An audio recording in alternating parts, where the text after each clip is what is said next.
Hey everyone, and welcome to my review of the LEGO Star Wars 8039 Venator-Class Republic Attack Cruiser from the summer of 2009, a set that I literally taped the leaked picture of to a wall when I was 10 years old because I was that excited about it. And today we're going to see if it stood the test of time with its 1,170 pieces, $120 price tag at the time. However, 14 years later, that's worth about $170, so not quite as good a deal as it may have seemed. And if you really want one today, it's going to cost you hundreds and hundreds of dollars more than its original price tag. It is not a cheap buy, but it is the classic. Jumping right into the unboxing, I was surprised to see no numbered bags, as that caused the build to take a little bit longer than I was hoping for, and I got to see those summer 2009 sets in the back. I'm very nostalgic about this year. Oh, and you've also got a surprisingly sizable sticker sheet in this one. The biggest figure in this set is definitely Chancellor Palpatine, and he's got a very accurate Clone Wars look to him with those very large eyes. I love all the wrinkles on his skin. They really tried to capture that Clone Wars look, and I think that's what makes this figure unique compared to something we would get today.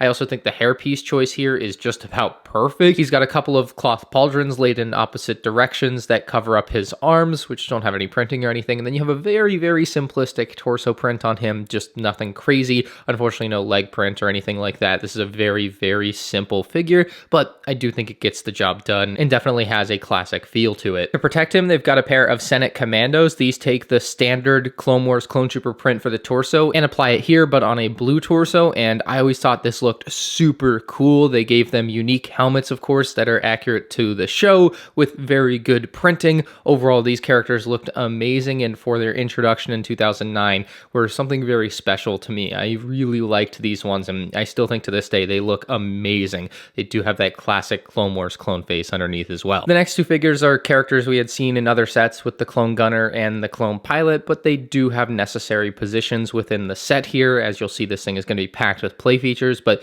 both of these look very good. The Clone Gunner, super detailed. The Clone Pilot, super detailed. Just kind of something extra from what a standard trooper would be. It never feels like there's enough minifigures in a set like this, so, you know, another clone trooper wouldn't have hurt here, but 5 figures overall will fit the set nicely. We're going to start with the shape of the Venator, which is just unfortunately not that great, mostly in the midsection here where it's just really tall to accommodate minifigures. I don't even think it needed to be that tall. That's just how the design ended up working out because of how they needed to connect it to allow it to raise up. But yeah, it definitely has a weird little bump in the middle that makes it look a little bit awkward and not as sleek as it should have. But, you know, it's 2009. We can kind of look past it. But then again, 2 years prior was the best MTT. So, you know, they probably could have done better. They attempted to put something on the very front of the Venator, but unfortunately, there's still a very large gap there and it doesn't really cover up a whole ton of it. Now, on both sides of the Venator, we have our first play feature. This is the large turret that can move up and down. And I actually think it looks pretty good for a simple play feature on a set like this, and it's integrated very nicely,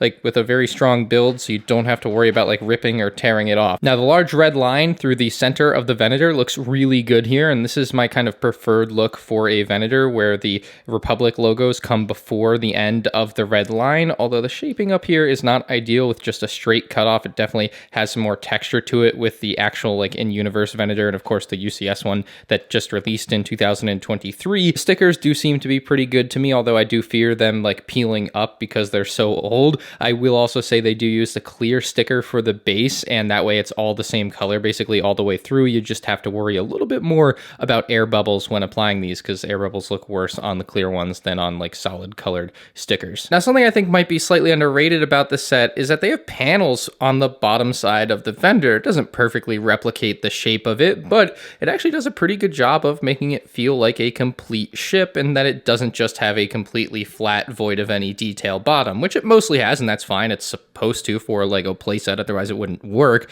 But I do like the representation of the bottom side that they were able to include with some of these panels facing down. Now, the big panel on the front here can be completely lifted up to reveal an interior, which is reasonably sizable. That's what the bottom of the panel looks like, in case you needed to know, and that leads us right in here. With this very small front section, you'll find a crate, and inside of here is a surprising thing. Printed Lego Death Star plans. It's a fun detail that they certainly wouldn't include in a Clone Wars era set today, as they showed with the ATT not having like a Palpatine hologram. This sort of thing is awesome. The flooring inside is stickered with the base being clear again, so you don't have any discoloration between the sticker and the plastic. It's just another one that I think might wear poorly over time, so I do fear that. Now, you do have space for your Senate Commandos to stand on either side of that, but it's not a lot of space. There's also a chair and desk for Chancellor Palpatine, and behind his chair there are tons of details on the wall, which make this a pretty nice room. Although you can see a lot of that Technic structure around, I think they did a decent job detailing it and making it feel real, for lack of a better term. That, of course, was only half the ship. As we look back, we have turrets on top that can spin 360 degrees, and you can actually angle the weapons up slightly or push them down as you please. We have some of the lines on the side of the Venator that are good, accurate detail, some nice shaping here as well. They overall do a good job with that. The bridge and surrounding area is very well shaped, especially given that it has a handle integrated into it. Even though this is a handle that's supposed to move and everything, it like folds perfectly into the same angle as the rest of the Venator as it like flows down the middle. I just love that they were able to do that. You can see a slight bit of translucent blue on the actual bridge and these like ventilation pieces that are actually printed, so that's pretty nice. But the handle is really simple to use. You just pull it out and pick it up. The build is not too heavy to handle. It's not unwieldy. It does kind of rattle a lot. It's got a lot of like loose things inside and just kind of generally loose pieces as the way they're attached, but it's all pretty stable when you're swooshing it around. It still doesn't just like fall apart on you, but it definitely sounds like it would like to. I will add, I am not the biggest fan of these gaps that we see along the side and in the center area there. This definitely is an issue on this one. If they ever remake the playset, I would hope they're able to fix that. Now, on the opposite side of the Venator, you'll see this little piece here, and actually if you twist this, it releases bombs. The Venator has a bomb dropping function. It seems not very Venator-y, but they included it. It's just one of those weird extra play features that you'll find on a set like this that you wouldn't expect, but it's really cool and just helps make this set feel extra worth the money. Now, reloading it is simple. You just lift up either of the panels. They can both be lifted independently, but for the purposes of this demonstration, we only really need to lift one side. You can pull the whole thing out, and if it's empty, you can reload it. They are loosely placed in there, so they can actually come out really easily when you pull it out, or if you like flip the model upside down or something, but I really like that. It's a very simple mechanism to feed them through. Now, just behind all that is actually a large cannon that can be pulled to one side or the other of the Venator. It's actually on a rail system, which is really sick that you can pick either side. It has flick-fire missiles on top, which aren't optimal given how kind of difficult it is to reach in and kind of use it, but it does also have a seat where you can place the clone gunner, and so I do really like the feature, and it's just a really nice hidden feature that doesn't take away from the design at all, but adds a killer play feature. Now, for your clone pilot, there's actually a small area underneath the bridge where you can actually place a clone trooper in. This whole section is completely removable from the Venator, and you'll find a nice stickered control panel in there that actually has an image of the Venator, so that's pretty neat. But the pilot sits in there really simply. It's overall a pretty simple brick-built design, and you can't even see the clone trooper when he's in there, so that's kind of neat too. Now, the final play feature, and the biggest reason I think this set needed a sixth minifigure, is the escape pod. There are no leftover minifigures to place in the escape pod. However, it is a nice stickered escape pod. It's got decent detail, and you've got engines on the back, and it fits right into the back of the Venator inside of the panels in this nice empty space. So they really made use of every square inch on this Venator to add play features, which is really awesome for the time. And the last detail we have to talk about is the engines on the back. I think they did a really good job representing the engines accurately in this play scale, and they don't really sag too much or anything. They're just nice engines that look good on the back at this smaller scale. Overall, I think this is a really good play set. It really delivers with so many play features, and like I said earlier, they really do use every square inch of this set to include play functions that are awesome.